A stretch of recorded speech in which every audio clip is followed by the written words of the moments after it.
Good afternoon, everybody. Good afternoon. This is your host, Atmaram Kumar, going to host the program Tea Time Talk, TTT, organized by the Department of English Family under the program called Beyond the Circle. This is our first episode, and in this first episode, we have invited as our honorable guest the head of the Department of Geography, Moran College, Dr. Rajiv Hazarika sir. So I would like to request our Priyanka Das kindly to escort him to the dais, and also Dr. Tulsi Sunwal kindly to escort him. Big hands please, Dr. Hazarika.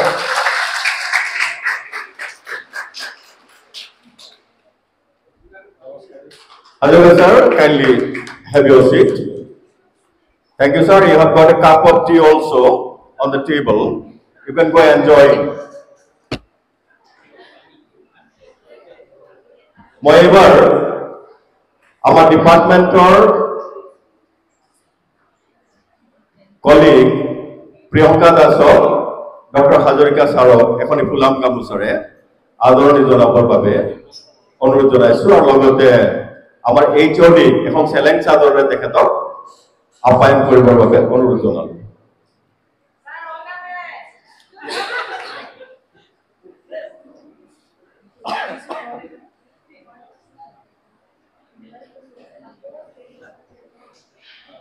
এখন সেলেন চাদৰে doctor Hazarika স্যাৰক আদৰণি জনাইছে doctor Monalisa Konwar HOD English এইবাৰ এখন ফুলাম গামোচাৰে আদৰণি জনাবলৈ আহ্বান জনাইছো প্ৰিয়ংকা দাসক। Thank you, sir, for accepting our invitation and being here with us. আমি প্রোগ্রামটো আৰম্ভ কৰিম। ইতিমধ্যে গম পাইছে সকলোৱে যে মৰাণ মহাবিদ্যালয়ৰ ইংৰাজী বিভাগে এটা প্ৰগ্ৰাম যোৱা কেইবা বছৰ ধৰি চলাই আছে বিয়ণ্ড দ্য সাৰ্কেল, অৰ্থাৎ আমি পাঠ্যপুথি বা পাঠ্যক্ৰমৰ বাহিৰেও অন্যান্য কিছুমান কথা জানিব বিচাৰো, ক'ব বিচাৰো, সেই তেনেকুৱা এটা প্ৰগ্ৰামৰ নামেই হয় বিয়ণ্ড দ্য সাৰ্কেল। আৰু এই সম্পৰ্কে আপোনালোকক সমুখকৈ অৱগত কৰিবৰ বাবে I would like to request our honorable HOD Dr. Monalisa Kour with some few words, ma'am.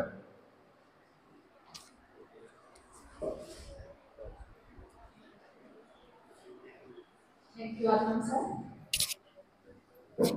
Good afternoon, everyone present here.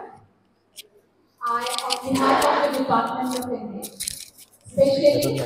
our forum, Beyond the Circle, welcome you all to a very refreshing and invigorating inaugural session of our new endeavor, that is Tea Time Talk, a rendezvous with Dr. Rajiv Hazarika sir, a very esteemed senior professor. He is actually in the Department of Geography. I can see how excited everyone is. Today's program is actually not just an interaction, but it is going to be a very meaningful conversation over a cup of tea, where we get to know about Hazarika sir beyond the walls of his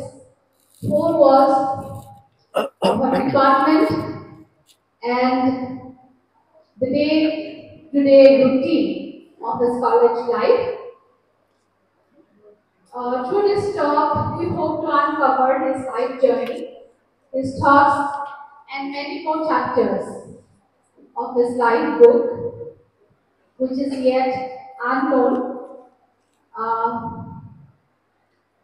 Let me inform you that this very beautiful and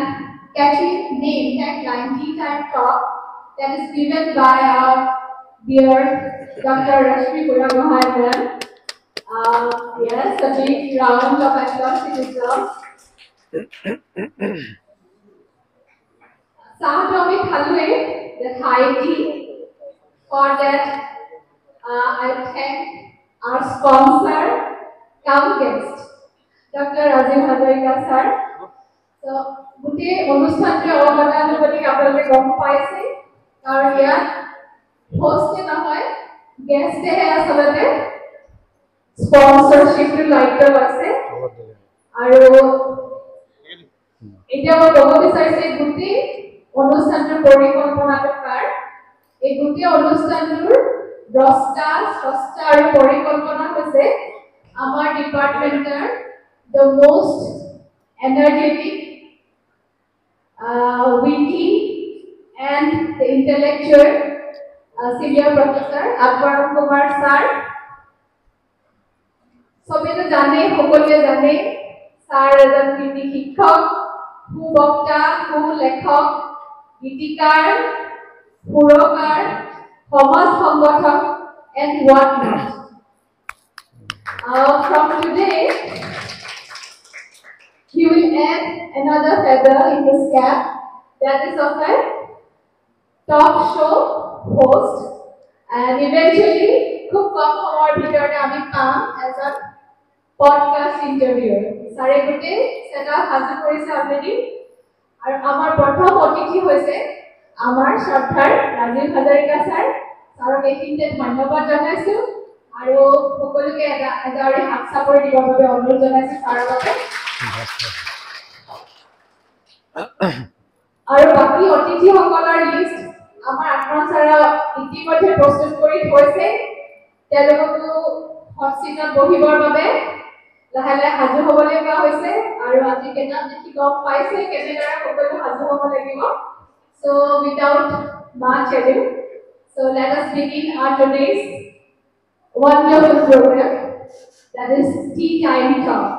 So thank you everyone, have a nice time. Sir, the stage is all yours. Thank you, Monalisa. So that was our Honorable HOD, Dr. Monalisa Kumar. Hazarika sir, welcome Jonaisu. Aru amar প্ৰেক্ষাগৃহত উপস্থিত কলিগছ কৰ্মচাৰী তথা ছাত্ৰ ছাত্ৰীসকলকো আমি welcome জনাইছো আমি আমাৰ ইউনিয়নৰ প্ৰেসিডেন্টকো দেখিবলৈ পাইছো সকলোকে ওয়েলকাম জনাইছো স্যাৰ গৰম লাগিছে নেকি ঠিক আছে হৰচিটত বহি আছে কাৰণে গতিকে আজি আপোনাক আমাৰ মাজত পাই আমি অত্যন্ত সুখী আপোনাক ধন্যবাদ জনাইছো কিছু কথা আপোনাৰ ক'ব কিছু আমি আপোনাৰ পৰা জানিবৰ চেষ্টা কৰিম আৰু কিছু কথা আমাৰ ইয়াত থকা যিসকল অডিয়েন্স আছে তেখেতসকলে হয়তো বহু কথা তেখেতসকলৰ মনত খেলাই থাকিব পাৰে এইখিনি কথাও তেখেতক ক'ব তেখেতসকলক আপুনি ক'ব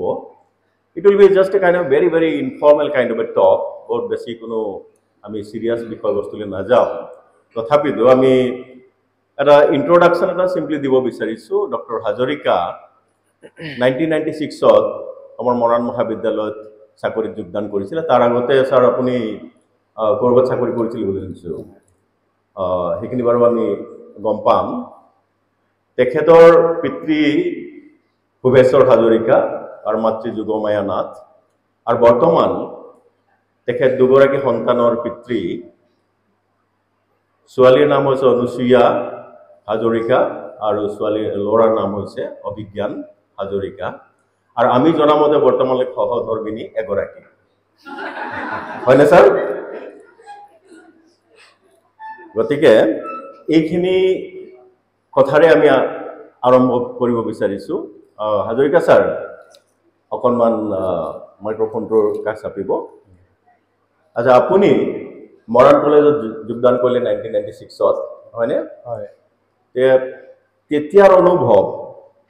কেনে আছিল আপুনি যেতিয়া প্ৰথম মৰাণ মহাবিদ্যালয়ত জয়েন কৰিছে তেতিয়া আপুনি কেনে অনুভৱ কৰিছিল আপুনি 5 মিনিট সময়ৰ বাবে আপোনাৰ মনৰ কথাখিনি কওক বা আন কথা ক'বলৈ বিচাৰিলেও এইখিনি আপুনি আমাৰ লগত শ্বেয়াৰ কৰিব পাৰে নমস্কাৰ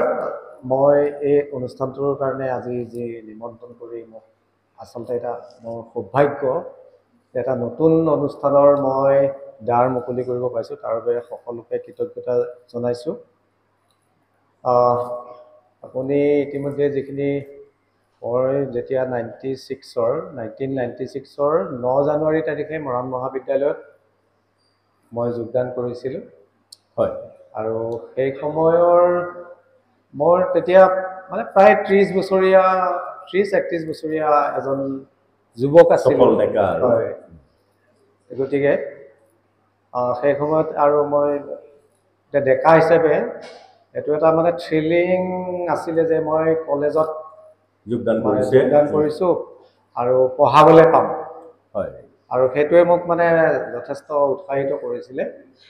আৰু মোৰ যেতিয়া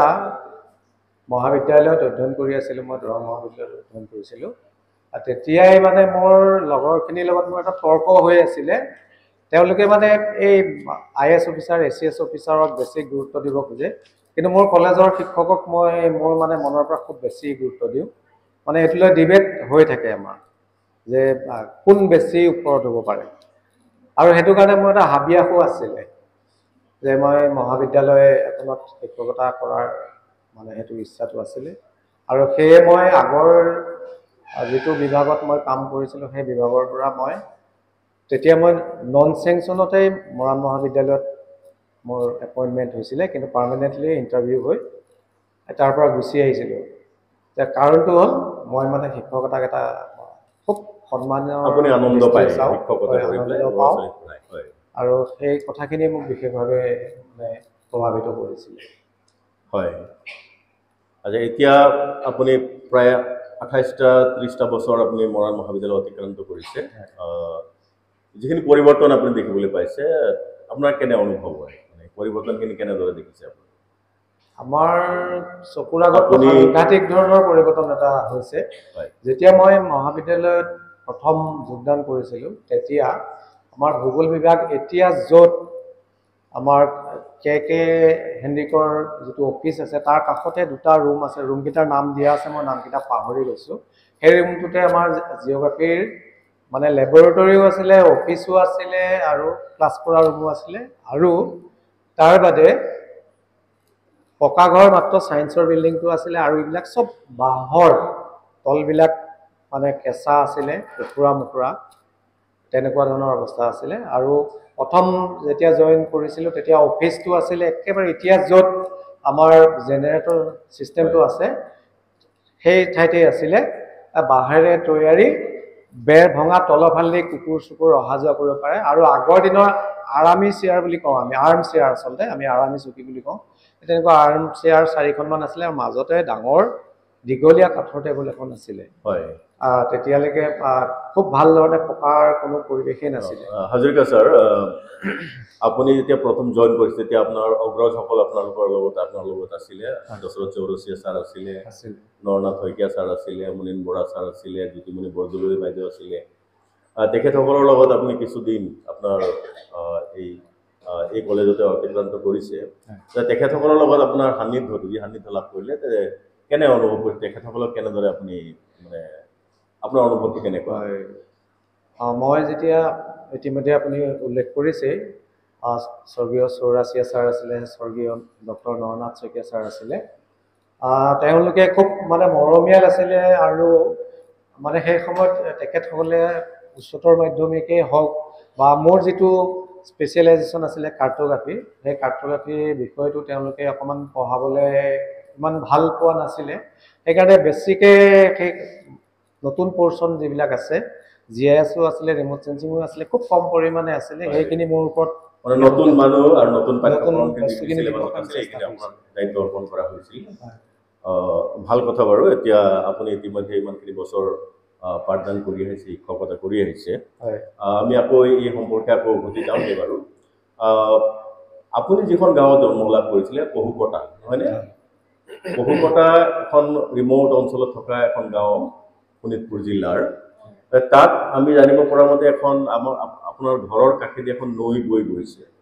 আৰু এই নৈখনৰ লগত আপোনাৰ এটা নিবিড় সান্নিধ্য আছে বুলি আমি গম পাওঁ গতিকে সেই নৈখনক আপুনি কেনেদৰে ৰোমন্থন কৰে নৈখন হ'ল আমি সেইখনৰ নাম মৰনৈ বুলি কয় নদীখন বহুত ডাঙৰ নহয় আমাৰ ইয়াত যিখন দিৰৈ নৈ আছে হয়তো এইফালে কচুমাৰীৰ ফালে গ'লে দেখিছে দিৰৈ নৈখনৰ সমানে বহল আছিলে আৰু মাছৰ কাৰণে বিখ্যাত আছিলে আৰু সেই নদীখনে আমাক সাঁতুৰিবলৈ শিকালে আৰু সাহসী হ'বলৈ শিকালে বহুত কিয়নো আমি ভৰ বাৰিষা নৈখনত আমাৰ গাঁৱত এখন বাঁহৰ দলং আছিলে ইপাৰ সিপাৰ সংযোগ হ'বৰ কাৰণে সেই বাঁহৰ দলঙৰ পৰা আমি জঁপিয়াই পৰি দিওঁ জঁপিয়াই পৰি সেই নদীখনেৰে আমি সাঁতুৰি বহুত দূৰলৈকে গৈ থাকোঁ। কেতিয়াবা এনেকুৱা হয় লগৰখিনিয়ে মনে মনে পাৰত উঠি যায়, তেতিয়া অকলে বহুত দূৰ পাওঁগৈ। তেতিয়া আমি সেই যি মানে পৰিৱেশটোৰ লগত সাহসেৰে সন্মুখীন হ'বলৈ আমি নিজকে সাহসী কৰি তুলিছিলোঁ। আৰু দ্বিতীয় কথাটো হ'ল গাঁওখনৰ প্ৰাণকেন্দ্ৰস্বৰূপ আছিলে, কিয়নো সেই সময়ত ক'বলৈ এতিয়া বেয়াও নাপাওঁ যে সেই নদীৰ পানীয়ে আমি খাবলৈ ব্যৱহাৰ কৰিছিলোঁ। আৰু তেতিয়া আপোনালোকৰ পুৰণাখিনিৰ হয়তো মনত থাকিব, তেতিয়া এই পানী ফিল্টাৰ কৰিবৰ কাৰণে 3টা কলহ দি পেলাই ছবি আছিলে, একেবাৰে ওপৰটোত শিল থাকে, এঙাৰ থাকে, তাৰ পিছৰটোত বালি থাকে, আৰু তাৰ তলৰটোত মানে চফা হোৱা পানীখিনি থাকে।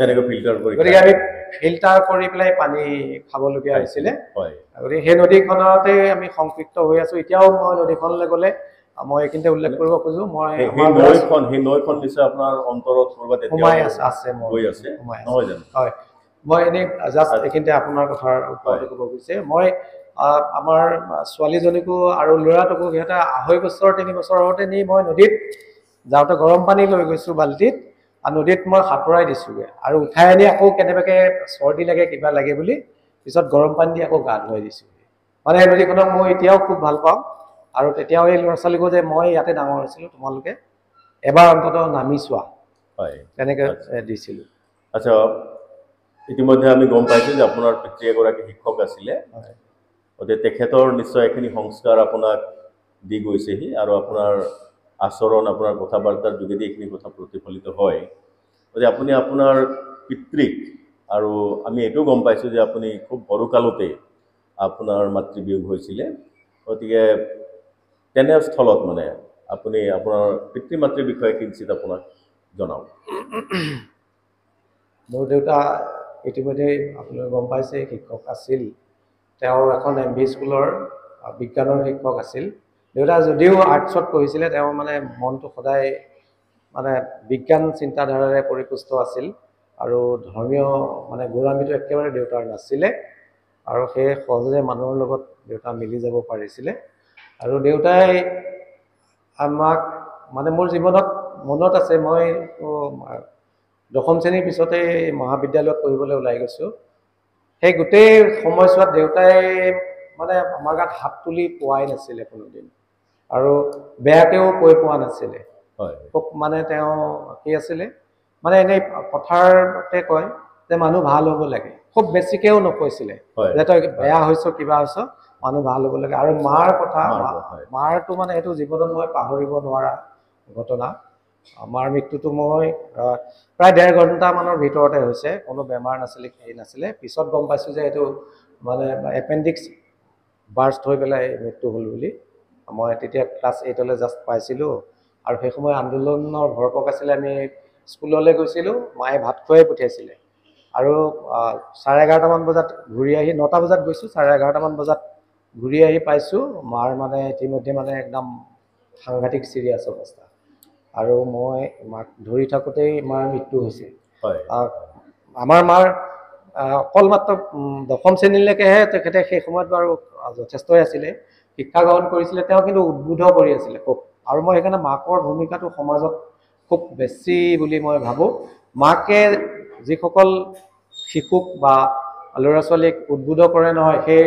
ছাত্ৰ ছাত্ৰীসকল বা শিশুসকল ভৱিষ্যতে আগুৱাই যাব বুলি মোৰ মানে দৃঢ় বিশ্বাস আছে। মায়ে মোক সদায় মানে এনেকুৱাও কৈছিলে যে তই সৈনিক স্কুলত পঢ়িব লাগিব, পাৰো নোৱাৰো এইটো পিছৰ কথা, তই সৈনিক স্কুলত পঢ়িব লাগিব, আগুৱাই যাব লাগিব, গহীন হ'ব লাগিব। আৰু যে মই গহীন হোৱাৰ কাৰণটো কিন্তু মই মাৰ পৰাই আচলতে বিশেষ। আগতে মই বহুত ফূৰ্তি কৰিয়েই আছিলোঁ। মায়ে কয় এই আমুকে ল'ৰাটো দেখিছোনে, স্কুল ইন্সপেক্টৰৰ এজন ছাত্ৰ আছিলে, ল'ৰা আছিলে, আমাৰ বয়সৰ আছিলে। তেতিয়া মইনা পাৰিজাত দিছিল, আমি মইনা পাৰিজাতত খুব দিছিলোঁ, আৰু সেই ল'ৰাজন তেতিয়া আমাৰ মইনা পাৰিজাতত এবাৰ আহিছিলে। তেওঁ মানে মায়ে কয় দেখিছোঁ কিমান গহীন, তেনেকৈ থাকিব লাগে।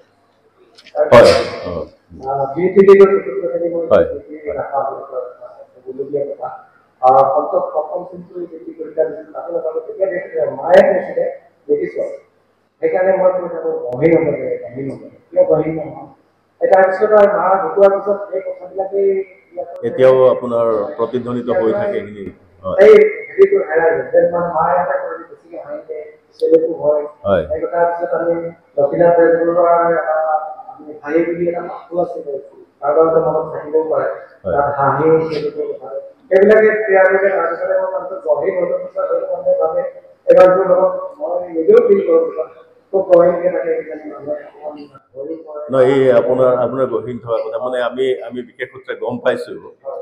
যে আপুনি মানে এটা সময় আছিলে আপুনি অকল মুছৰ তলতহে বোলে হাঁহিছিলে আজিকালি আপোনাৰ হাঁহি অৱশ্যে ভমকা ফুলীয়া কি কয় গতিকে এই মানে আপোনাৰ হাঁহিটো মানে বৃদ্ধি কৰাত আপোনাৰ কিছুমান সহকৰ্মীৰ মানে তাত বৰঙণি আছে বুলি আমি গম পাইছো সাধাৰণতে আপোনালোকে মৰাণৰ পৰা ডিব্ৰুগড়লৈ অহা যোৱা কৰি থাকোঁতে কথাৰ বকলা মেলে আৰু তাত মানে বিভিন্ন কথা বাৰ্তা হয় আৰু তেনেকৈ হয়তো আপুনি অলপ মানে ডাঙৰ ডাঙৰকৈ হাঁহিব লাগিল কথাটো সঁচানে বাৰু সঁচা বুলিয়ে ক'ব লাগিব কিয়নো মই যেতিয়া মহাবিদ্যালয়ত অধ্যয়ন কৰিছিলোঁ তেতিয়া হাঁহিছিলোঁ যদিও আমাৰ নিজৰ খিনিৰ মাজতে মুকলিমূৰীয়াকৈ কোনো হাঁহি পোৱা নাছিলোঁ আমাৰ লগৰ ল'ৰাখিনি পৰীক্ষালে যেতিয়া মই মহাবিদ্যালয়ত পঢ়োঁতে তেজপুৰলৈ আপোনালোকৰ গৈছে যদি তাত অগ্নিগড় পাহাৰ আছিলে আৰু ঘাট আছিলে আমাৰ মহাবিদ্যালয়ৰ 3.5 কিলোমিটাৰ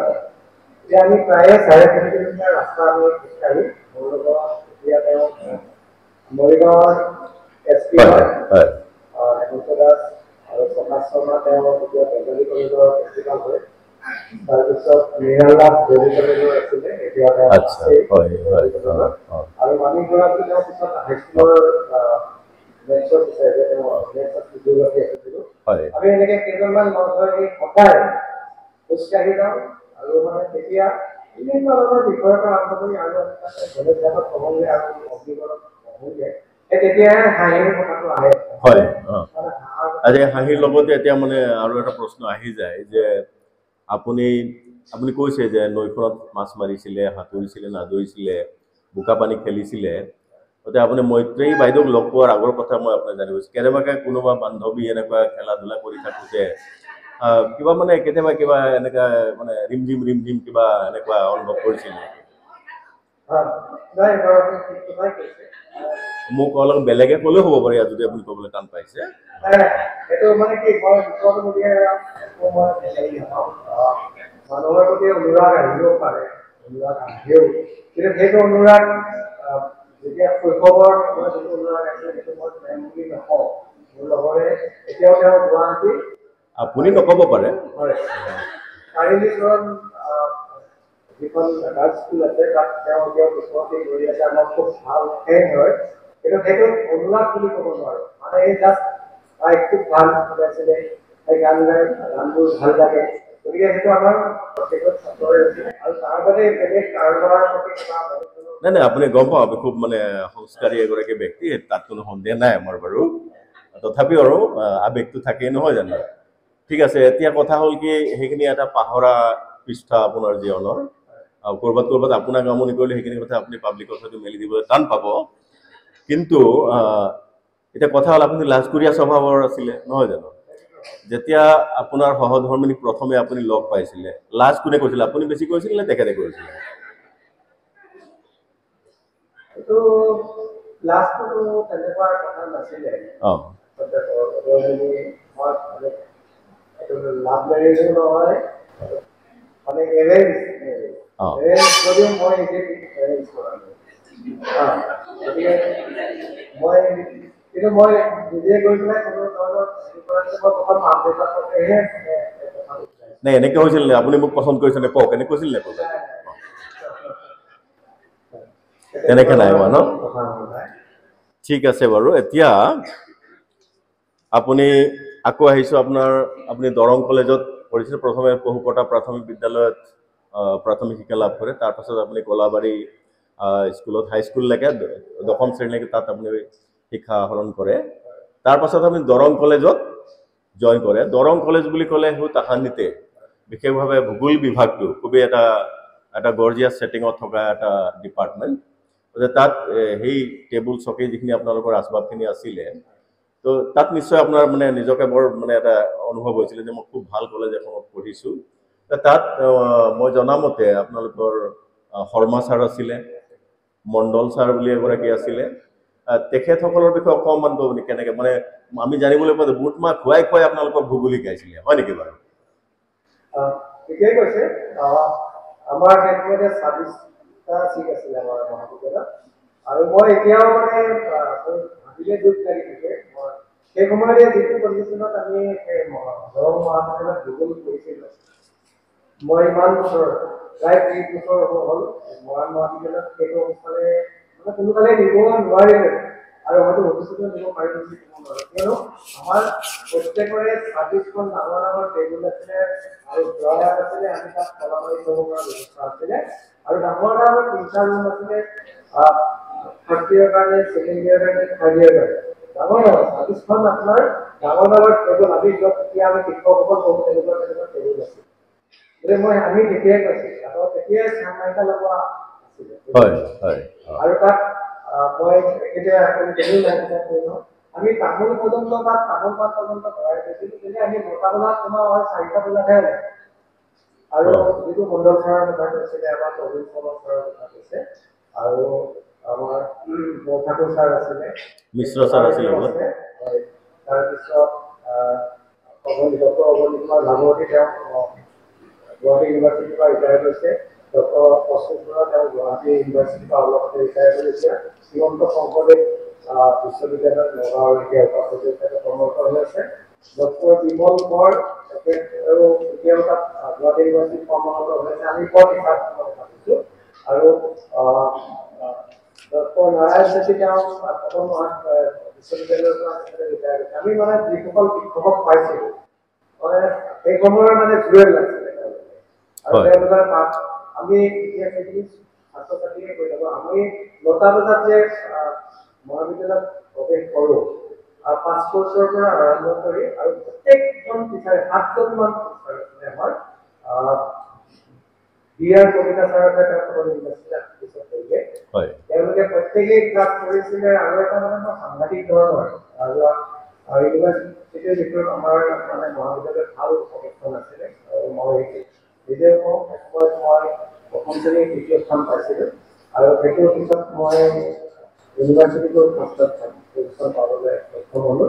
আচ্ছা হয় গতিকে মই সেইটো এটা খুব ভাল লাগি আছে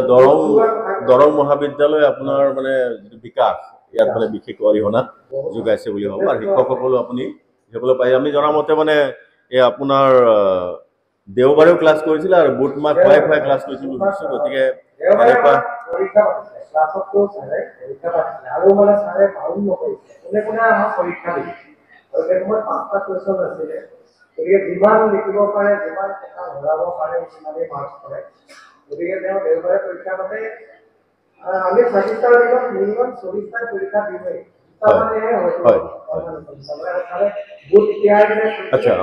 আৰু ডিপাৰ্টমেণ্টত চাহ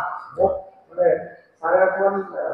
বিহাৰৰ অলপ এক্সেঞ্জ অলপ বিহাৰী আছে ৰাজীৱ এক কাপ চাহ বনাই দিলোঁ এনেকৈ কয় মই চাহ কাপ চাহ বনাই দিওঁ আৰু ছাৰে মানে এটা নিৰ্দিষ্ট টেষ্ট আছে চবে বনাব নোৱাৰে মই বনালে প্ৰায়ে হয় মানে কেতিয়াবা বেয়া হ'লে চাহকাপ নাখায় কমতে খাই যায় আৰু মানে পুৰা খোলা আছিলে এনেকুৱা আমুল কাটিয়ে ডাঙৰ টেমা আমি মানে পুৰা মজ কৰি দিওঁ ছাৰে যিমান খাই আমাৰ ষ্টুডেণ্টে বেছিকৈ খায় আচ্ছা ঠিক আছে ডক্টৰ হাজৰিকা আপুনিতো ভাড়া ঘৰত আছিলে কলেজ পঢ়ি থকা অৱস্থাত তাত বৰ্মন হোটেলত বোলে বৰ ফেমাছ আছিলে এই তাত চিংৰা এটকাতে চিংৰা পায় চাহ পায় কিবা ঠগী বুলি কিবা শুনিছোঁ অকণমান ক'ব নেকি মই মহাবিদ্যালয়ত যেতিয়া আমি হাই ছেকেণ্ডেৰী নাম জনাইছোঁ তেতিয়া এটা ৰুম লৈ পেলাই আছিল ৰুমটো 10x10 ৰুম এটা আমি দুজন ল'ৰা আছিলোঁ সৰু বাঁহৰ হেৰি ঘৰ আছিলে আৰু পাকঘৰটো 4 ফুটমানহে বহল আছিলে মানে দুটা মানুহ ভালকৈ সোমাই পেলাই কষ্ট কৰিব নোৱাৰি তাতে সেই বৰ্মন হোটেলৰ কথা আপুনি যি কৈছে তেতিয়া আমাক এটকা লৈ গ'লে মানে 50 পইচা চাহ খাব পাৰি 50 পইচা কিবা কিবি লৈ যায় খাবলৈ আৰু প্ৰয়োজন হ'লে 25 পইচা চাহ আৰু 25 পইচা কোনোবা খাই 50 পইচা খাই পেলাই আহিব অৱস্থা আছিলে আৰু মানে সেইকাৰণে তেওঁ ছোৱালীজনীয়ে মিঠাইবিলাক প্ৰায়ভাগ বনাই দিয়ে আৰু তেওঁ গোটেইগৰাকী যাদু বুলি মাতিছিলে যাদু পইচা নিদিলেও ইমান হেৰি নকৰে কিছুমানে ঠগেও কিন্তু প্ৰায়ভাগে পইচা দিয়ে তেওঁ সেইকাৰণে ইমান গুৰুত্ব দিয়া নাছিল আৰু দেশৰ এটা ভাল মানে আচ্ছা তেতিয়া আপোনালোকতো ষ্টভতে খানা বনাইছিলে নিশ্চয় এই এনেকে এটা শুনিবলৈ পাইছো যে তাত মানে বহুত দীঘল শাৰী এটা পাতিব লাগে কেৰাচিন তেল কিনিবলৈ যাওঁতে গতিকে আপুনি জাকিৰ লৈ থিয় হ'বলগীয়া হৈছিলে নেকি হয় যেতিয়া কেৰাচিন ষ্টভ চলাব লাগে তেতিয়া আমি কলেজলৈ যাওঁতে মই চাইকেল লৈ গৈছিলোঁ মই বাছৰ ওপৰত প্ৰায় 140 কিলোমিটাৰ আঁতৰত আছিলে যোৱা ডিব্ৰুগড়ৰ পৰা বাছৰ ওপৰত মই চাইকেলখন উঠাই লৈ গৈছিলোঁ আৰু মইতো চাপৰ কেতিয়াবা মানুহৰ মাজতে 22 চাইকেল চলাইছিলোঁ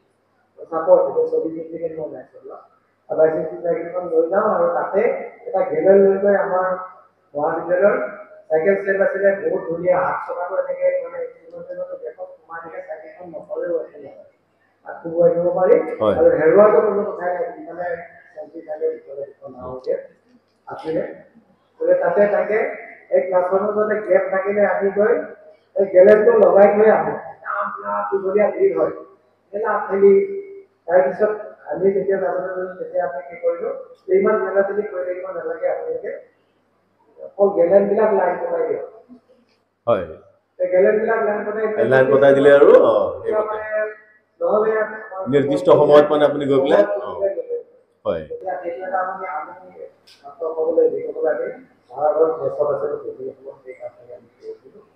আৰু তেওঁলোকৰ লগত এতিয়া এই এপ খুলি পেলাই দিয়া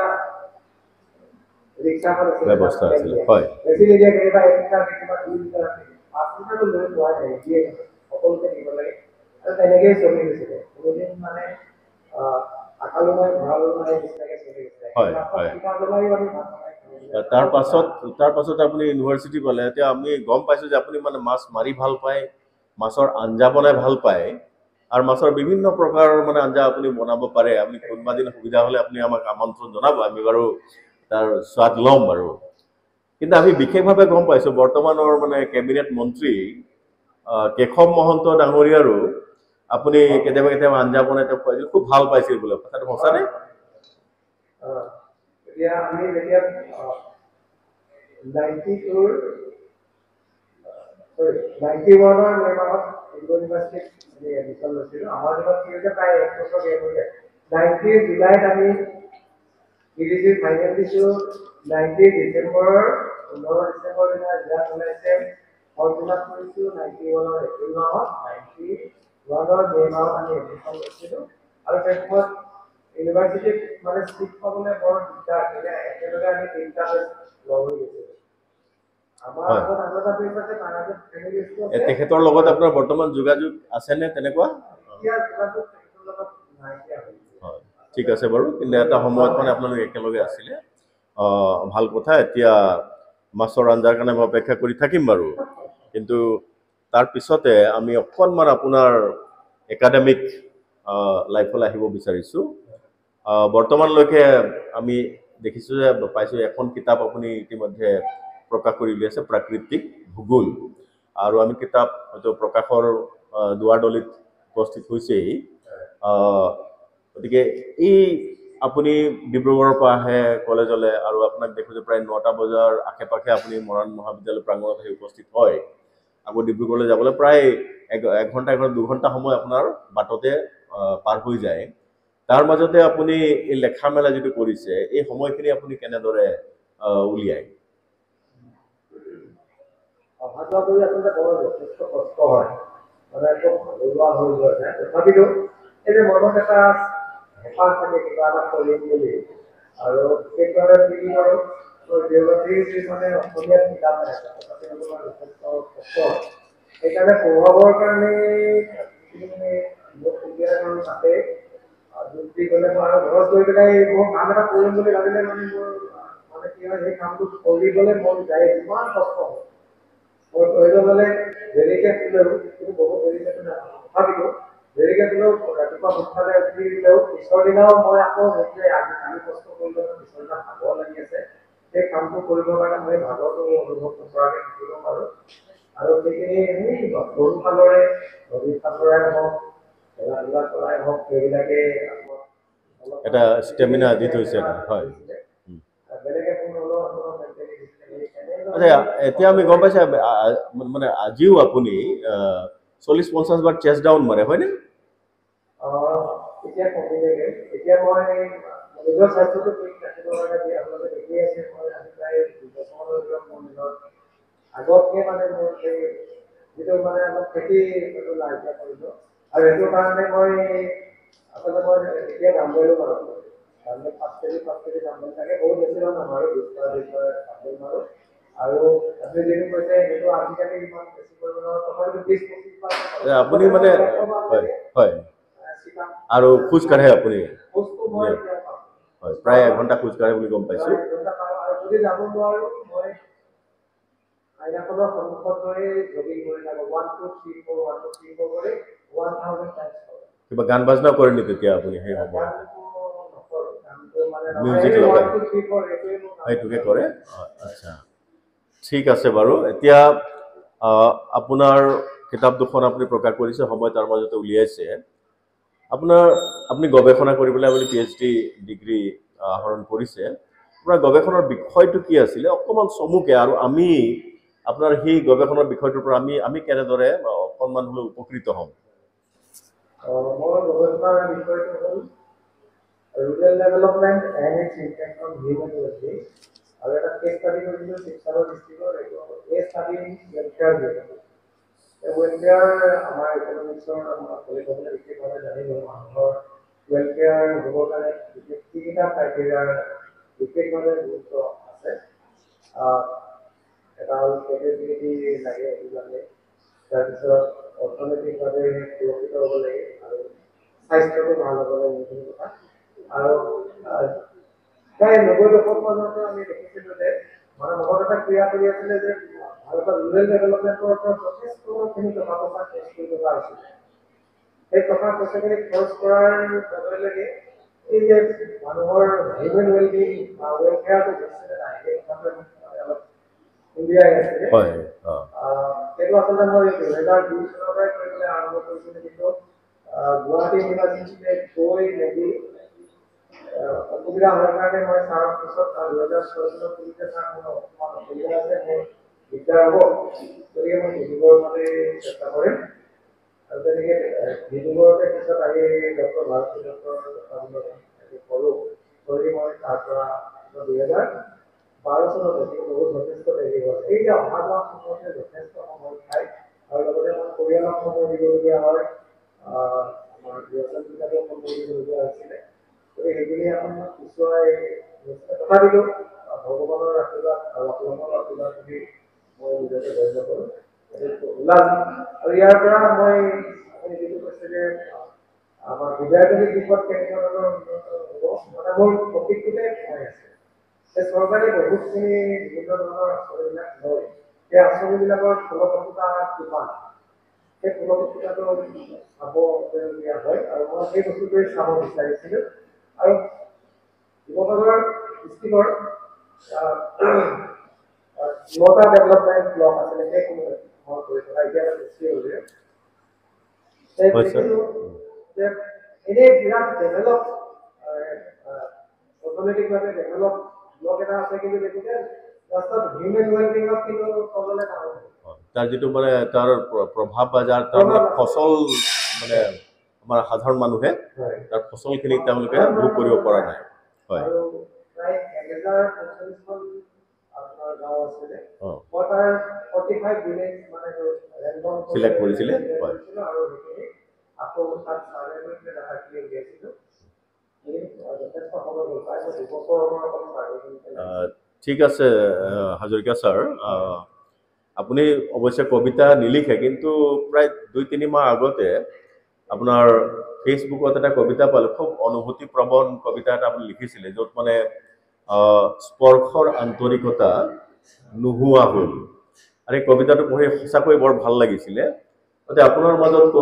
ক'ৰবাত সেই কবি এগৰাকী মানে আপোনাৰ ক'ৰবাত ভিতৰত আমনি কৰি থাকে যেন লাগে আপুনি কবিতা ইমান কমকে কেলে লিখিছে সেইটো আমাৰ এটা সকলোৰে অভিযোগ আৰু অন্যান্য ভাৱে হয়তো আপোনাৰ মনত খেলা কৰি থাকে গতিকে কবিতা পুথি এখন আপুনি আমাক উপহাৰ দিব পাৰিব বুলি আমি আশা ৰাখিছোঁ এই স্পৰ্শৰ আন্তৰিকতা সম্পৰ্কে অকণমান আপুনি 1 মিনিট সময় কওকচোন আচলতে স্পৰ্শৰ আন্তৰিকতাটো এনেকুৱা আচলতে মই অকল এইটো যে আমি ফিজিকেলি টাচ কৰাটোৱে মই বুজোৱা নাই আচলতে যে আমি কাৰোবাৰ কোনোবা ইজনে সিজনৰ লগত মানে কথা পাতি আমি শ্বেয়াৰ কৰি কাৰোবাৰ কেতিয়াবা বিভিন্ন ধৰণৰ সমস্যা হয় সেই সমস্যাবিলাকৰ আমি গুৰুত্ব দিবলৈ লাগিব মই সেই বেছিকে মানে সেই কথাটোৱে পৰিৱৰ্তন কৰিব খুজিছোঁ যে আমি ইজনে সিজনে বন্ধুৱে লগ পালে আগৰ যিটো এই আহিলে বুলি বিশেষ কথা পতাৰ যিটো পৰিৱেশ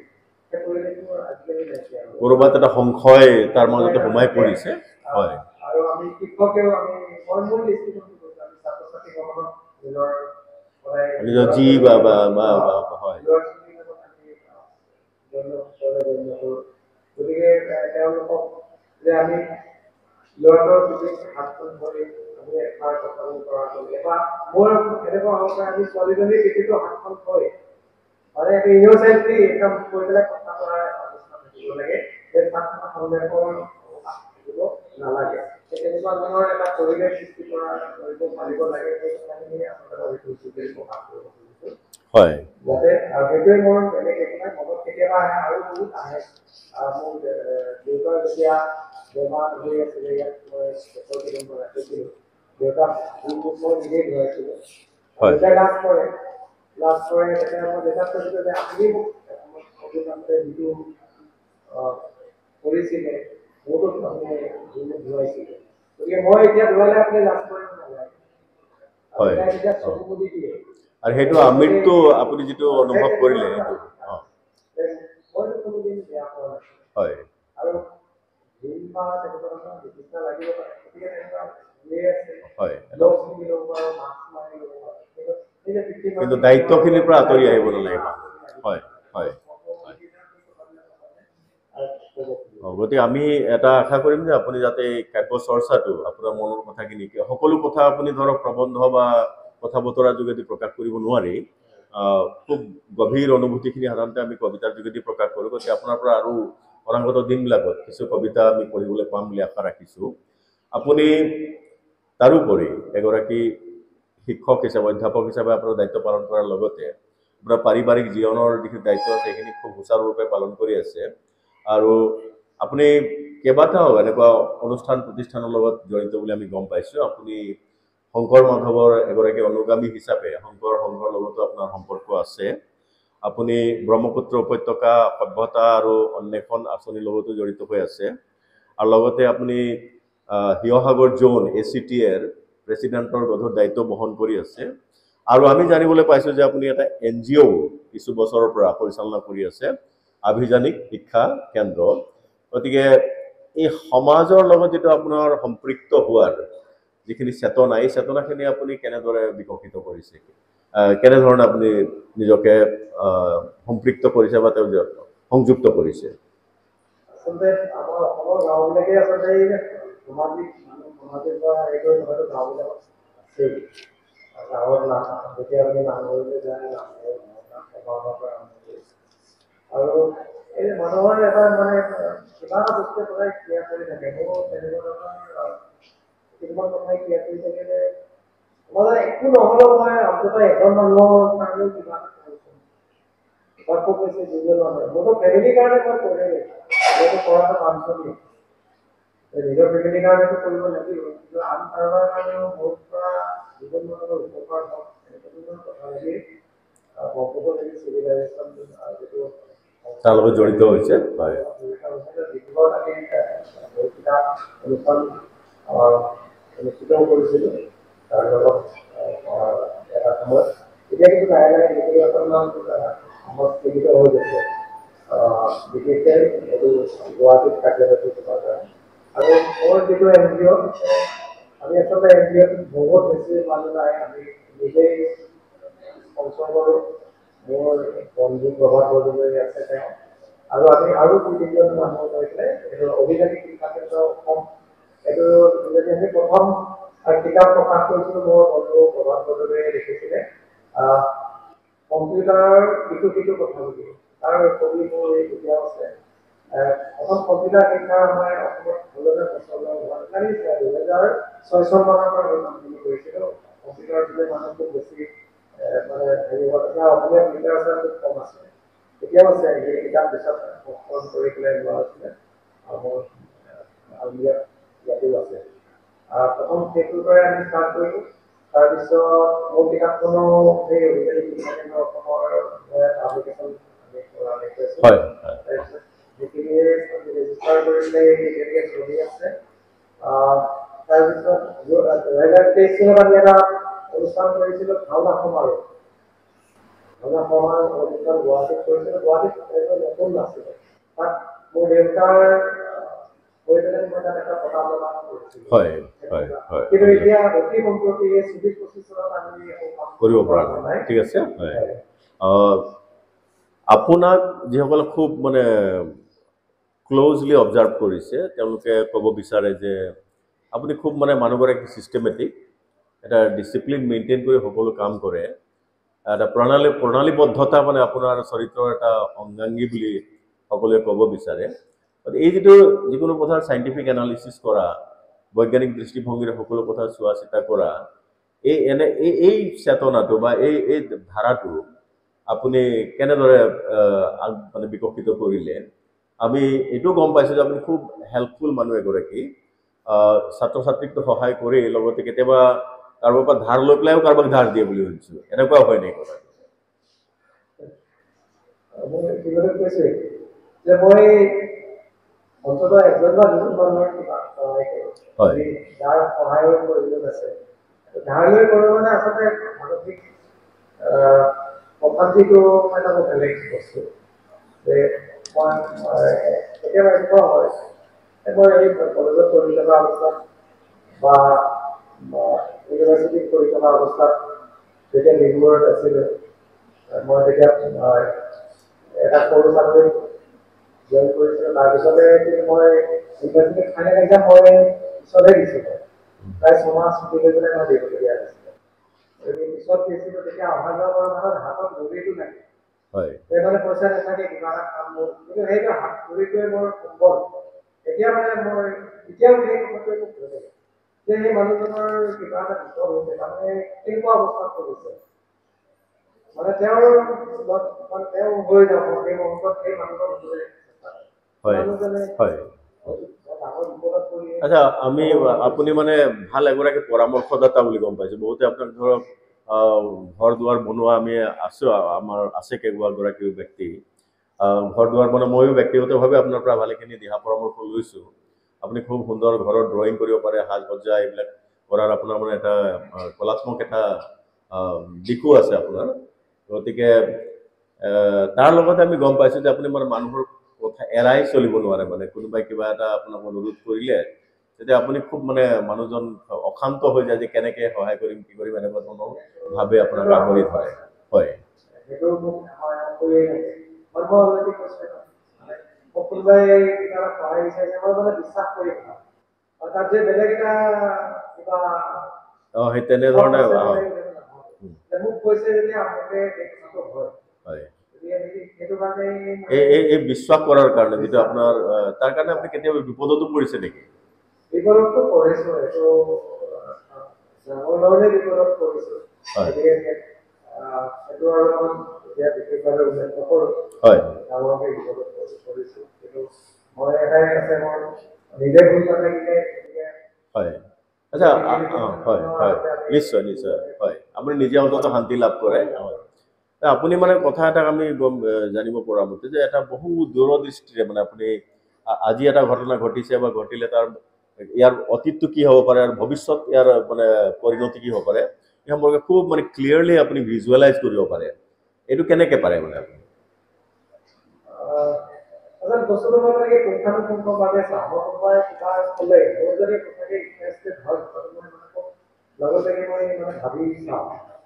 যে এই কথাটোৰ ভৱিষ্যতে কি ইম্পেক্ট হ'ব পাৰে আৰু এইটো প্ৰায় সকলোৰে মাজতে আছে কিন্তু কোনোবাই অকণমান কথাটো দুৰ্বল হ'ব পাৰে আৰু কোনোবাই নহয় মই অকণমান ভাবি চাওঁ যে এই বস্তুটোৰ ভৱিষ্যত ইম্পেক্টটো কি হ'ব আৰু বস্তুটো ক'ৰ পৰা আঁতি কৰিটো আহিছে সেই কথাটো মানে নিজৰ কেনেকৈ নাজানো মানে সেইটো মই হেৰি কৰিব পাৰোঁ আৰু লাষ্টত গৈ পেলাই দেখোঁ যে প্ৰায়ে পক্ষ হৈ যায় হয় আপোনাৰ এনালিচিছখিনি সাধাৰণতে মানে কি শুদ্ধ হয়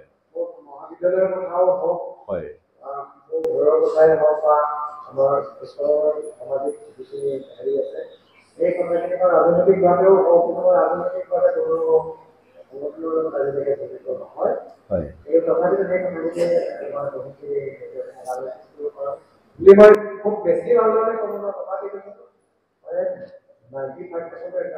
হয় ঠিক আছে হাজৰিকা ছাৰ আৰুতো বহুত কথাই আপোনাৰ পৰা জানিবৰ ইচ্ছা গৈছে কিন্তু তাৰ মাজতে হয়তো আৰু বহুত কথাই হয়তো আপোনাৰ মনত ক'বলগীয়া থাকি গ'ল কিছু কথা হয়তো আপুনি ক'ম বুলি ভাবিছিলে সেইখিনি ক'ব নোৱাৰিলে হয়তো মই নুসুধিলোঁ তেনেকুৱা কিবা কথা আপুনি শ্বেয়াৰ কৰিব বিচাৰে নেকি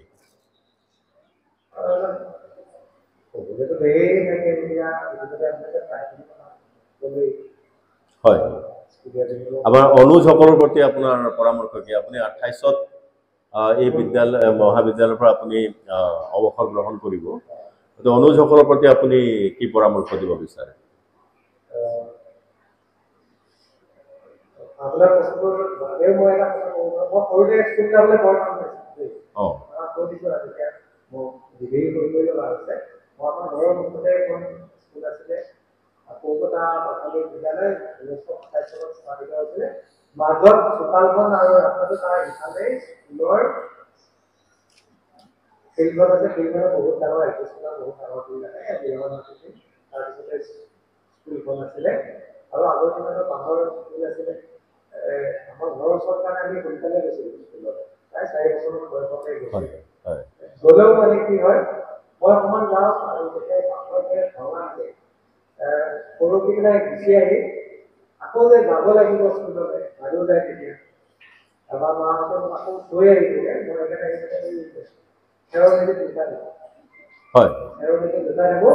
তাৰপিছত এই স্কুল যাবলৈ যাওঁ কিন্তু আকৌ যে গুচি আহোঁ তেতিয়া মায়ে মানে অকণমান পিছত চিন্তা কৰি দিবলৈ মামাহঁতৰ ঘৰত মামাহঁতৰ ঘৰত মোক একমাহ আছিলে মানে ঠিক আমি বুজি পোৱা হাজৰিকা আপুনি নাছিলে এটা সময়ত নহয় জানো ইমান চিধা চাধা নাছিলে মানুহগৰাকী হয় পিছত মই সেইকাৰণে ক'লো মায়ে পঢ়িম হয় এই স্কুলত এমাহ দি দি পেলাই মামাহঁতে খুব মৰম কৰে যে মৰম কৰিলে মই মানে আপি এতিয়াও বিশ্বাস কৰোঁ মামাহঁতে মৰম কৰি পেলাই মামাহঁতৰ পৰা স্কুলত যোৱা অভ্যাসটো কৰালে আৰু এদিন দেউতা এমাহমানৰ পিছত দেউতা যেতিয়া থাকে দেউতা আমাৰ মামাহঁতৰ 28 কিলোমিটাৰ তেতিয়া চাইকেল লৈ গৈছে যাওঁতে যেতিয়া গৈছে মানে মই যাম বুলি ভাবিছিলোঁ তেতিয়া দেউতাই মামাহঁতৰ আৰু এটা চাইকেলত আৰু তেতিয়া হয় হাজৰিকা ছাৰ আমাৰ প্ৰায় সময় আমি প্ৰায় চমু চাপি আহিছে মই চাইকেলত নিজে কৈছোঁ যে আজিৰ পৰা আমাৰ শাৰী দিয়ক তাৰমানে সিহঁতৰ শাৰী স্কুল দিয়ক কিন্তু সেইটো পিছত থাকি গ'ল এতিয়া শেষত আপোনাক দুটা প্ৰশ্ন সুধিম এটা বাক্যত কওক মৰাণ কলেজে আপোনাক কি দিলে মৰাণ মহাবিদ্যালয়ে মোক গোটেইখিনি দিলে কিয়নো মই বেলেগ এটা বিভাগত আছিলোঁ তাত মই ইণ্ডিয়ান ইনষ্টিটিউট অফ কাউন্সেলাৰ্ছত মই কাউন্সেলিঙত কৰিবৰ কাৰণে গভৰ্ণমেণ্টৰ পৰা হেৰি পাইছিলোঁ এই বিভাগৰ স্কুলৰ এতিয়া প্ৰথম ৰাজধানী এক্সপ্ৰেছ চলিছিলে 4 জুলাই মই প্ৰথম সেইটো পিছত এতিয়া মই নাম নলওঁ তেখেতৰ মৃত্যু হ'ল তেখেতে কেঞ্চেল কৰি দিলে মানে আমি নামৰ যোৱা আৰু সেইবিলাকেও অকণমান বেছি কৰিলে নহ'লে মই এতিয়া মিনিমাম মই ডেপুটি ডাইৰেক্টৰ পজিশ্যনত থাকিলোঁ মই সেই পষ্টিংটো কৰা প্ৰথম গভৰ্ণমেণ্টৰ পৰা আছিলে তেতিয়া VC বাৰ্মা চিফ ছেক্ৰেটাৰী আছিলে তেওঁৰ চৰকাৰ মোৰ ওপৰত আছে কিন্তু তাৰ পিছৰ এতিয়া জীৱনৰ মই মানুহ হিচাপে ইমান সফল ভাল মানুহ বুলিও মই নিজৰ নাচাওঁ ভাল মানুহক কৰিবলৈ আমাৰ সেইখিনি বাৰু আমি আমাৰ বিচাৰ কৰাৰ বিষয় কিন্তু যথেষ্ট দিলে আৰু সেইকাৰণে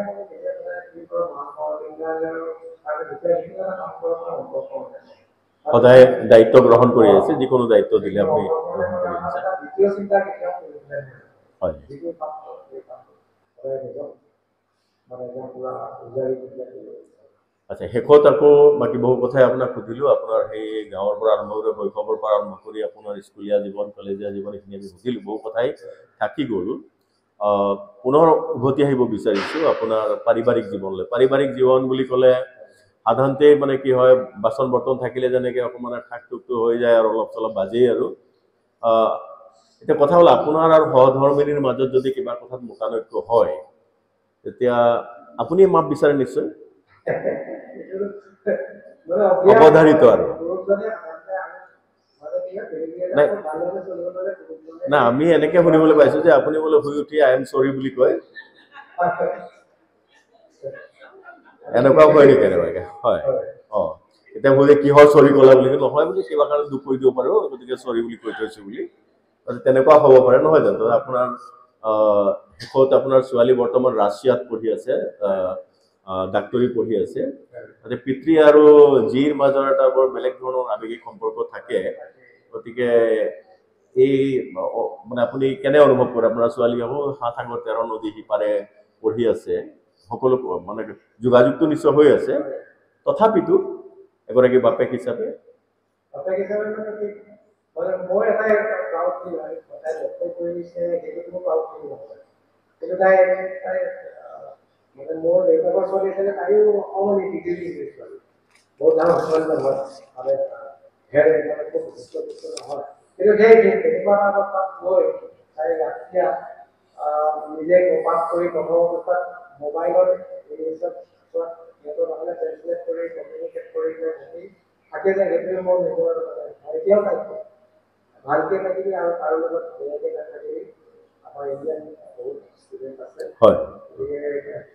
সেইটোহে মই প্ৰাউড ফিল কৰোঁ। তাই সেই প্ৰফেশ্যনটোৰ কাৰণে মই প্ৰাউড ফিল নকৰোঁ। নিশ্চয় নিশ্চয়, হয় হয়। আৰু আপোনাৰ অভিজ্ঞান ল'ৰাটো ল'ৰাটো এতিয়াতো সৰুৱে হৈ আছে, বহুত বেছিকে মানে গৌৰৱ কৰিবলগীয়াকে কিবা এটা হোৱাও নাই। তথাপিতো মানে এটাই কওঁ, মানে এজন শিক্ষকৰ ছাত্ৰ ছাত্ৰী যেনেকুৱা হোৱাটো উচিত, সেইটো এতিয়ালৈকে ভগৱানৰ কিবা ঠিকে আছে। ভৱিষ্যতে কি হয় হয়। গতিকে হাজৰিকা ছাৰ, আজি প্ৰায় আপোনাৰ লগত 50 মিনিট হবে আপোনাৰ লগত বাৰ্তালাপ কৰিলোঁ। বাৰ্তালাপ কৰি খুবেই ভাল লাগিল। আৰু আমাৰ মাজত দেখিবলৈ পাইছে আমাৰ মানে অধ্যাপক অধ্যাপিকাসকল আছে, ছাত্ৰ ছাত্ৰীসকলো আছে। তেওঁলোকৰ মনতো হয়তো প্ৰশ্ন থাকিব পাৰে। গতিকে ধৰ্মেশ্বৰ, তুমি অকণ মাইক্ৰফোনটো আমাৰ অডিয়েঞ্চলৈ আগবঢ়াই দিয়াচোন। তেখেতসকলৰ মনত যদি কিবা প্ৰশ্ন থাকে তেওঁলোকে প্ৰশ্ন কৰিব। হয়, আপোনালোকৰ ইতিমধ্যে মই আগতে এখন কৰিছে মাতিয়ে দিলে আৰু এটা প্ৰিভিলেজ দিছে অসম মহাবিদ্যালয় আৰু যথেষ্ট শিক্ষক আছে, সেইখনৰ ধন্যবাদ জ্ঞাপন কৰিছোঁ। হয়, আজি আমাৰ মৰাণ মহাবিদ্যালয়ৰ ইংৰাজী বিভাগৰ তৰফৰ পৰা আয়োজন কৰা এয়া টি টাইম টকৰ আমাৰ সকলোৰে অতি আদৰণীয় ডক্টৰ ৰাজেন হাজৰিকা ছাৰ আৰু আত্মৰাম বৰ্মা ছাৰলৈ প্ৰথমতে আমি অভিনন্দন জনাইছোঁ। মই মোৰ সৌভাগ্য খুব সৰুতেই ৰাজীৱ হাজৰিকা ছাৰক লগ পাইছিলোঁ। মই 14 বছৰ বয়স হৈ থাকোঁতে মোৰ দেউতাক হেৰুৱাইছিলোঁ আৰু পৰিয়ালটো যাতে আৰ্থিকভাৱে খুব বেছি কষ্ট নাপাওঁ, সহমৰ্মিতা দেখুৱাই সেই বিভাগৰ মোক তালৈ কম্পেনশ্যনেল গ্ৰাউণ্ডত লৈ গৈছিল। এতিয়া কথা হ'ল, ৰাজীৱ হাজৰিকা ছাৰে সেই সময়তে বিভাগটোত জইন কৰিছে, বিশ্ববিদ্যালয়ৰ পৰা ফাৰ্ষ্ট ক্লাছ 3rd পজিশ্যন পাইছে। খুব ধুনীয়া আখৰ আখৰ, ইংৰাজী খুব ধুনীয়া লিখে। ছাৰৰ পৰা আমি অনুপ্ৰাণিত হৈছিলোঁ। 2 বছৰ থকাৰ পাছতে হঠাৎ ছাৰ নাইকিয়া হ'ল। মৰাণ মহাবিদ্যালয়লৈ গুচি আহিলে। ইতিমধ্যে ছাৰে ব্যক্ত কৰিছে তাত তেখেতে ৰিচাৰ্চ এছিষ্টেণ্ট হিচাপে জইন কৰিছিলে আৰু ছাৰে এছিষ্টেণ্ট ডাইৰেক্টৰ পদৰ বাবে পঢ়িবৰ বাবে ৰিকমেণ্ডেশ্যনো পাইছিল। মোৰ প্ৰশ্ন হ'ল যে পাৰ্মানেণ্ট চাকৰি কৰি থকা এজন ব্যক্তিয়ে ঘৰৰ পৰা আৰ্থিক সাহায্য নলয়, বৰঞ্চ ঘৰলৈহে তেওঁ সহযোগিতা আগবঢ়োৱাৰ যিটো মানসিকতা, তেনেকুৱা এটা অৱস্থা থকাৰ পাছতো শিক্ষকতা বৃত্তি হিচাপে লৈ সমাজক সেৱাৰ কৰা যি দুৰ্বাৰ হেঁপাহ আছিলে আৰু ইয়াত আহি নন চেংচন পোষ্টত তেখেতে জইন কৰিছিলে, সেই সাহসখন কেনেকৈ গোটাইছে? যি সময়ত একেবাৰে কম পইচা আছে তেখেতক, মই জনা মতে হয়তো 2000 পৰা 5000 টকা হাজৰিকা ছাৰ সেইটোৱে 1000 টকা যথেষ্ট আছে। 1000 টকা আছিলে আৰু মই টিউশ্যনো কৰিছিলোঁ। মই টিউশ্যন কৰি মোৰ এখন ক্লাছ স্কুটাৰ আছিলে, ক্লাছিক মই স্কুটাৰখনো লৈছিলোঁ, টিউশ্যন কৰিছিলোঁ। এতিয়া গ'লে এতিয়া মোৰ ইঞ্চিডেণ্টটো কৈছোঁ, পটককৈ কোৰ্টত এজন ল'ৰা মোক মানে চিনি নাপায়, তাৰপিছত তেওঁ লগৰ এজন সুধিলে, তেতিয়া ক'লে যে শিক্ষক হয়। তেওঁ তেতিয়া লগতে আহি পেলাই মই তাক 7 মানত থাকোঁতে মানে অংক আৰু বিজ্ঞান পঢ়াইছিলোঁ। গতিকে টিউশ্যন কৰিছিলোঁ, টিউশ্যন কৰাৰ পইচা আছিল আৰু এদিনৰ পৰা ইয়াৰ পৰা পাইছিলোঁ আৰু তেনেকৈ চলি গৈছে। আৰু তেতিয়া মাত্ৰ আমাৰ গাড়ী ভাড়া 5 টকা আছিলে, কিন্তু আমি সদায় আহোঁতে 2 টকা দিওঁ, 2 টকা সদায় আহোঁ মানে 2 টকা 4 টকা হ'লে হয় আৰু পিছলৈ 5 টকা দিছোঁ, তাৰপিছত 10 টকা 15 টকা এনেকৈ 20-25 টকা মানলৈকে আহিব।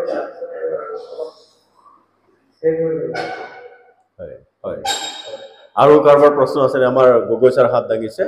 মাইক্ৰফোনটো আগবঢ়াই দিয়া হওক। আমাৰ ছাত্ৰ ছাত্ৰীসকলে কিবা সুধিবলগীয়া আছে নেকি? ছাৰক কিবা প্ৰশ্ন কৰিবা নেকি?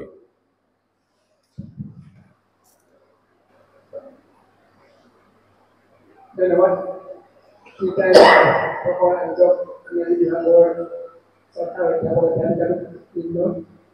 আৰু আজি অনুষ্ঠানৰ অতিথি মোৰ বন্ধুবোৰ আপোনাৰ শ্ৰদ্ধা জনাইছোঁ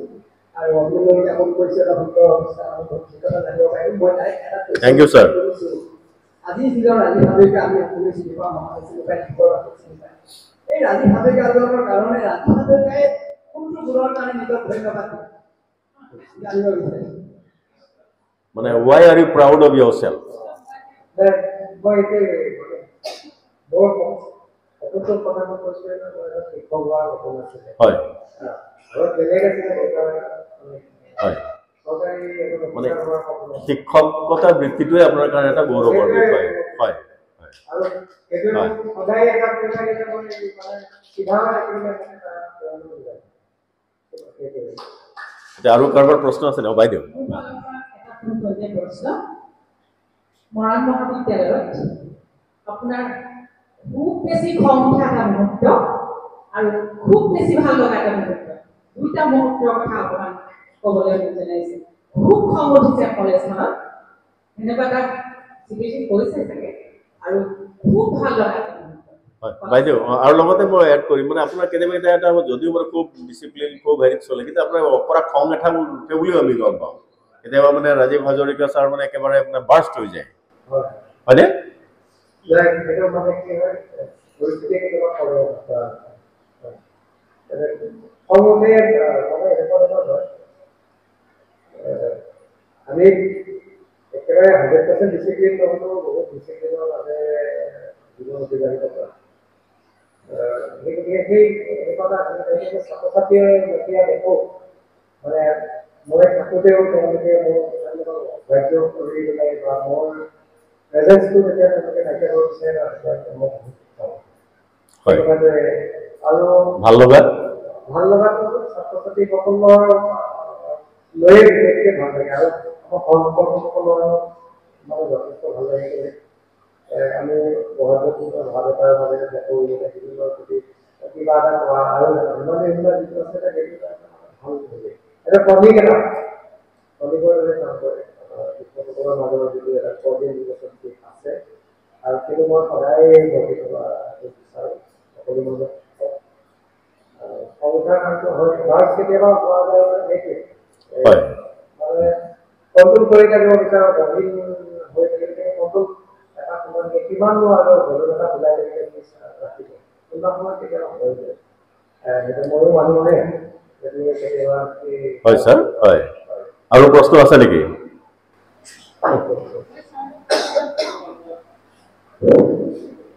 আজি প্ৰথমতে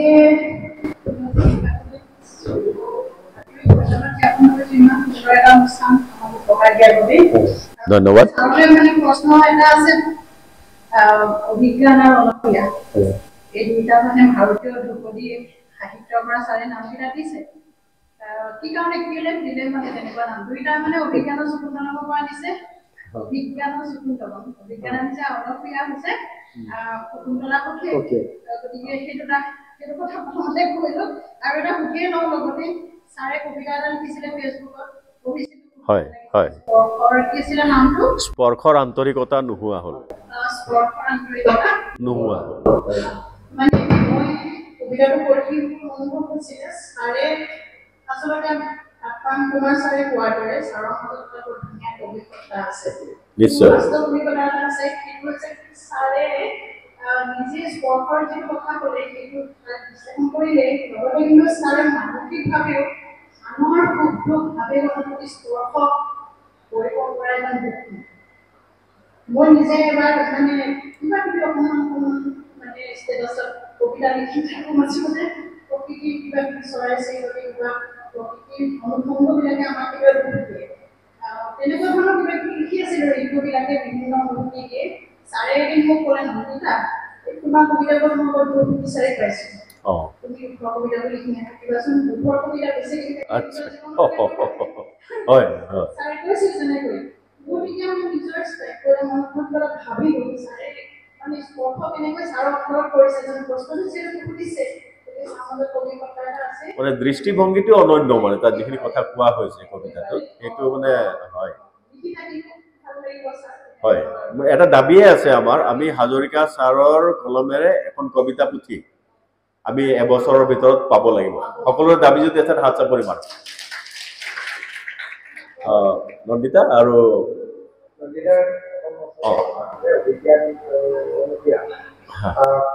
আচলতে আমাৰ ছোৱালীয়ে হোৱাৰ পিছতে এনেই আমি ভকতেই নাম দিয়ে ভকতেই নাম দিয়ে তেতিয়া আমি তথাপিতো আমাৰ দেউতা সৰু দেউতাক আমাৰ দেউতাও আহিছিলে তেতিয়া নামাকৰণ আমি বুজি পাওঁতে নামাকৰণ আহি থাকে তেতিয়া এনেকৈ ভকতৰ বাবে ছোৱালীও আৰু কি নাম দিলোঁ চোৱা চিতা কৰি মানে কৰা নাই মোৰো কৰা নাছিলে দেউতা তেতিয়াই কৈছিলে তেতিয়া আমি ভাল লগা শুনি দিলে ভাল হ'ব ছোৱালীৰ নাম এওঁ অনুপ্ৰিয়া আছিলে আৰু তেওঁলোকে দিয়া আছিলে ভকতেও এই নামটোকে তেওঁলোকে আশীৰ্বাদ দিলে দিয়ে তেনেকে থাকি আৰু অভিজ্ঞানৰ দিনতো অভিজ্ঞান অভিমানে মই আমি মানে জানো আগত যিকোনো জ্ঞানৰ আগত গতিকে আৰু মই এনে বিশ্বাস কৰোঁ মই অভিজ্ঞান ক'লেই মানে দুখৰ কথাবিলাক নিগেটিভ আহে গতিকে অভিজ্ঞান যদি সদায় আগত থাকিলে কিজানি কি ভৱিষ্যতে কিবা আৰু জ্ঞানৰ মানে আবেগতকৈ বিবেকেৰে পৰিচালিত হ'ব সেইটো হয় হয় হয় আমি মাইক্ৰফোনটো আমি দীপেনৰ হাতত দেখিবলৈ পাইছোঁ দীপেন প্ৰথমে মই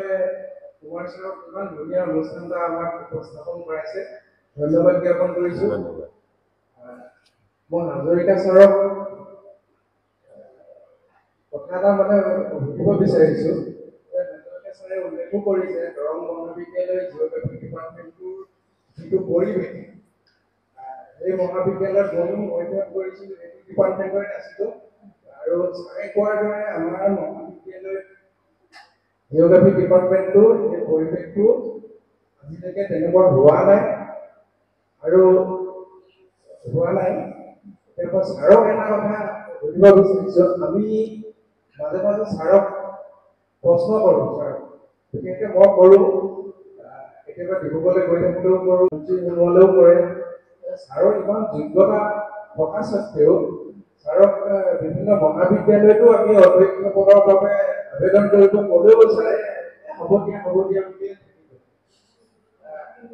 ছাৰে নিজৰ ডিপাৰ্টমেণ্টৰ খাতিৰতে হওক বা ইমান যোগ্যতা থকাৰ পিছতো তেখেতে এই লিডাৰশ্বিপ এটা নোলোৱাৰ ক্ষেত্ৰত ছাৰে মানে কিয় নলয়নো অভিযোগ মানে অভিযোগ তাত কিবা এটা মানে ছাৰে কি কাৰণে হেৰি নকৰে অকণমান ভুলকৈ ক'লে ভাল পাম চমুকে কৈছে বাৰু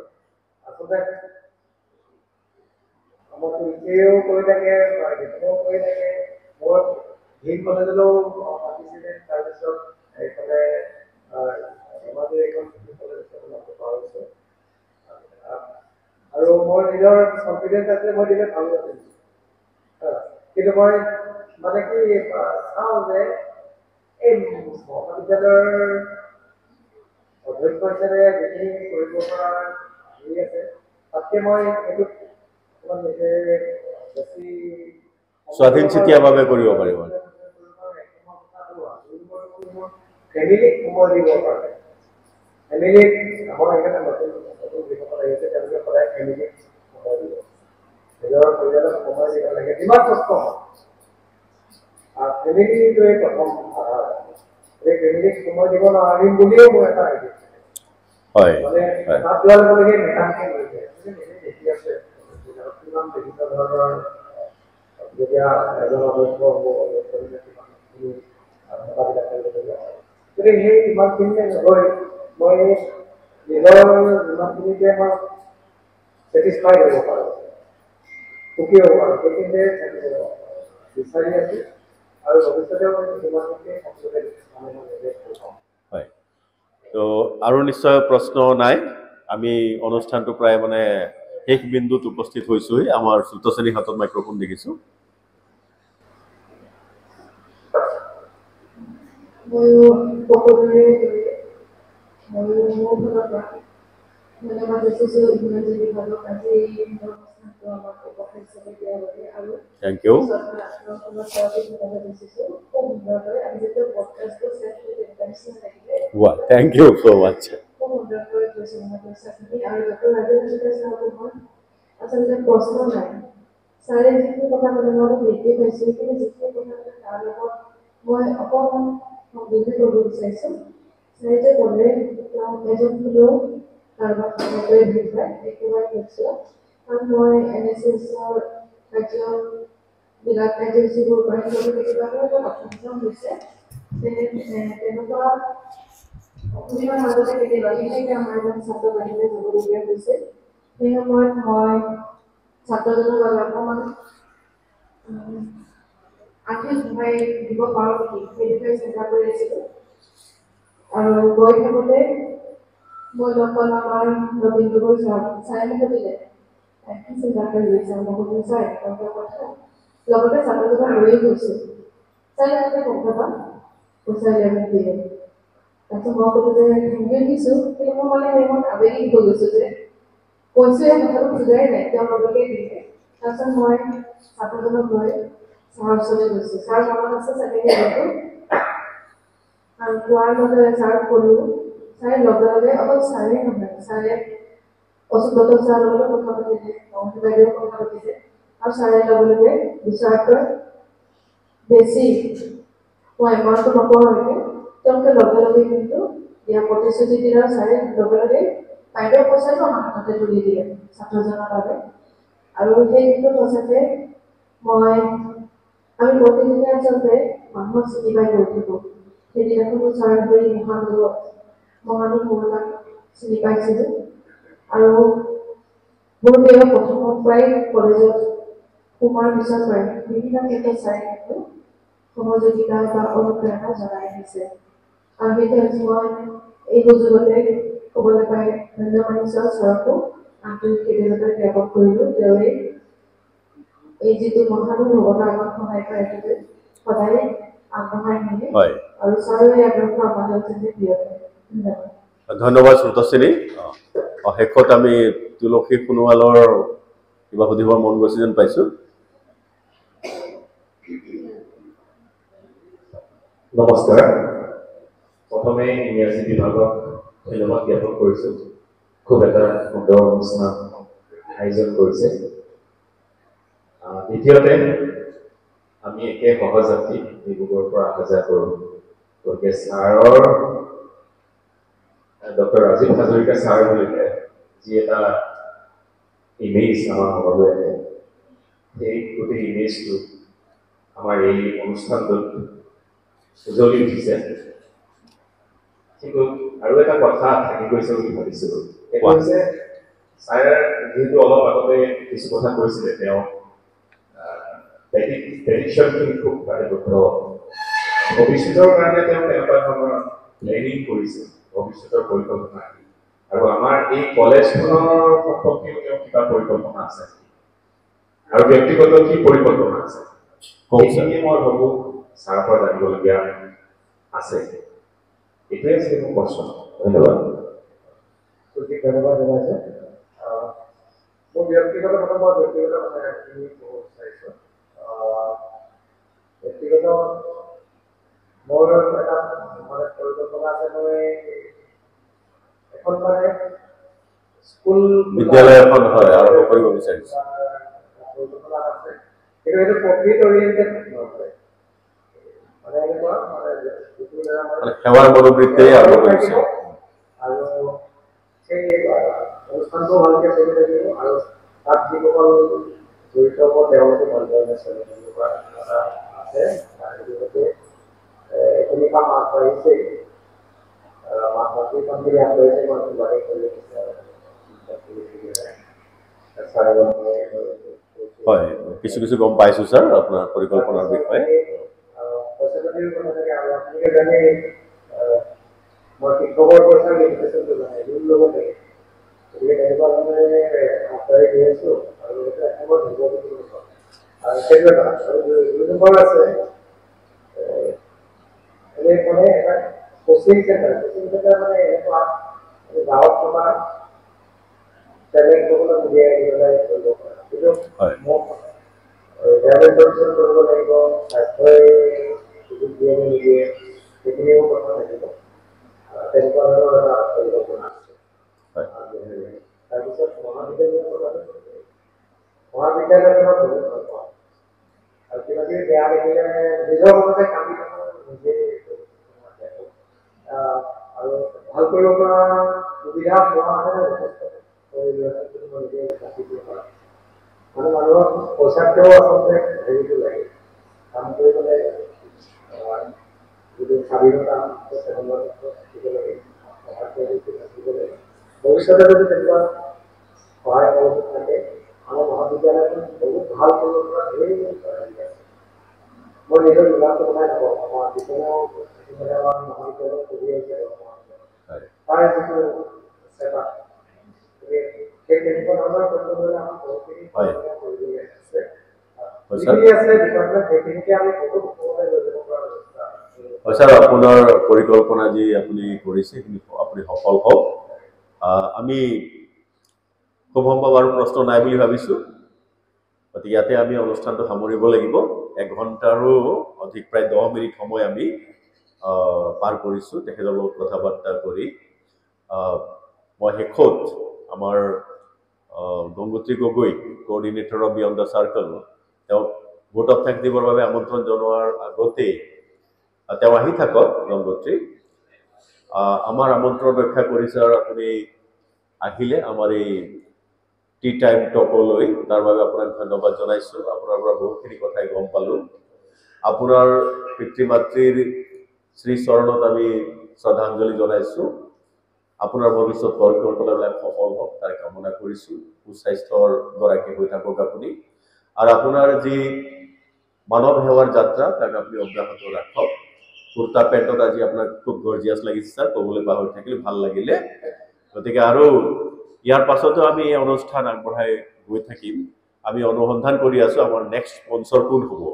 আপোনালোকে ইতিমধ্যে গম পাইছেই যে আজি আকৌ ঘোষণা কৰিছোঁ যে আজি আপোনালোকে যি চাহ আপোনালোকে স্বৰূপ ল'লে মানে যি মানে চিফ কৰিলে সেইখিনি that was financed by our Dr. Hazarika, our honorable guest today. এটা হাত চাপৰি তেওঁৰ নামত ক'ব লাগে আৰু পুনৰবাৰ ছাৰ আপোনাক ধন্যবাদ জনাইছোঁ। কিন্তু আনুষ্ঠানিকভাৱে মই শলাগৰ শৰাই আগবঢ়াবলৈ আমাৰ বিয়ণ্ড দ্য চাৰ্কুলৰ কোঅৰ্ডিনেটৰ গংগোত্ৰী গগৈক দায়িত্বলৈ আমন্ত্ৰণ কৰিছোঁ। সকলোকে ধন্যবাদ জ্ঞাপন কৰিছোঁ দেই, এইটো কথা আচলতে শুনাৰ কাৰণে আৰু ছাৰেও অৰ্গেনাইজ কৰি অৰ্গেনাইজ কৰিলে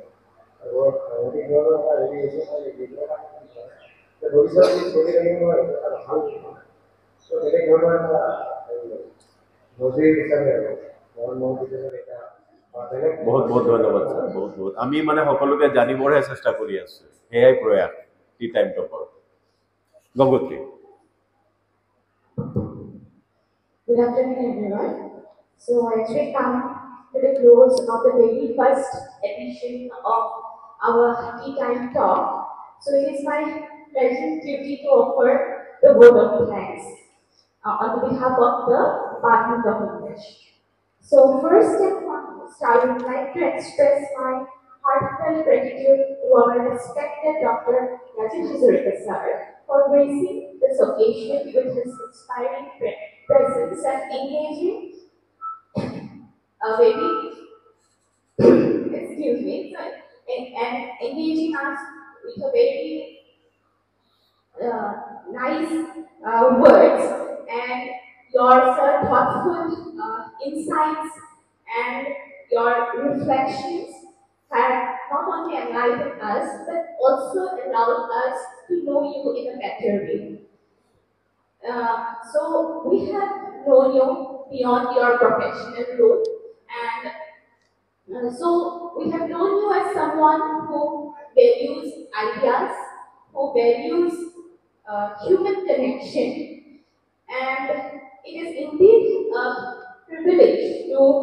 share this interactive and meaningful session with you, sir. And our sincere thanks goes to the authority of this college, our respected Principal Ma'am and Vice Principal Ma'am, Dr. Mitali Moore and Ranamani Barua Ma'am, for allowing us to organize this program. And a special word of appreciation goes to Mr. Akmara Kumar, whose creative vision and initiative gave birth to this program, the very idea of the Tea Time Talk. So his enthusiasm and innovative spirit have truly shaped this wonderful platform for open conversation. Thank you, sir. Welcome. And we are deeply thankful to Dr. Rasmi Buragohai for her meticulous work behind the scenes, from drafting the poster to drafting the official letters and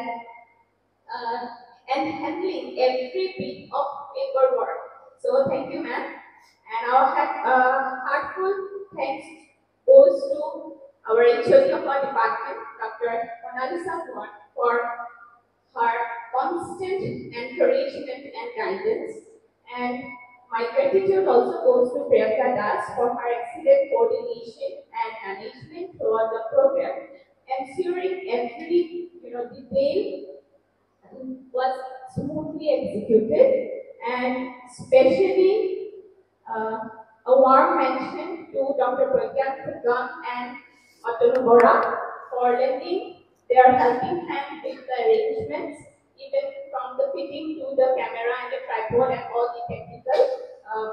support, and for being ever ready to assist whenever needed. And finally, I would like to thank our special mention because of our 5th semester students for helping us in setting up the stage and helping in every possible way to make this event possible. And I would also like to appreciate Pandikoida for managing the technical aspects, and also finally a big thank you to the students and the teachers who have graced this occasion, and their presence made this inaugural audition a grand success. And with such teamwork and warmth and shared enthusiasm. Okay, Tea Time Talk has really begun with a promising note. So thank you everyone and for being a part of this meaningful meeting. Thank you so much. Thank you, Gangotri, for your initiative also, the kind of help you have given us in organizing the program. Our jehol chhatro chhatri ase, amar department or bibhinno department or jehol chhatro chhatri thakibile, অনুষ্ঠানটো সফল কৰাত আমাক সহায় কৰিলে সকলোকে ধন্যবাদ জনাইছো। আমাৰ শিক্ষকসকলক মানে অধ্যাপক অধ্যাপিকাসকলক বিভিন্ন প্ৰশ্ন কৰি আৰু আমাৰ লগত প্ৰায় 1.5 ঘণ্টা জোৰা সময় একেলগে থাকি আমাক যি সংগ দিলে আমাক যি সহায় কৰিলে তাৰ বাবে সকলোকে ধন্যবাদ জনাইছো। Once again, sir, a big thanks to Dr. Rajiv Hazarika for being here with us for this 1.5 hour. আপোনাৰ পুনৰ ভৱিষ্যতৰ উত্তৰ কামনা কৰি পেলাই আজিৰ এই অনুষ্ঠান টি টাইম টক সামৰিছো। ধন্যবাদ।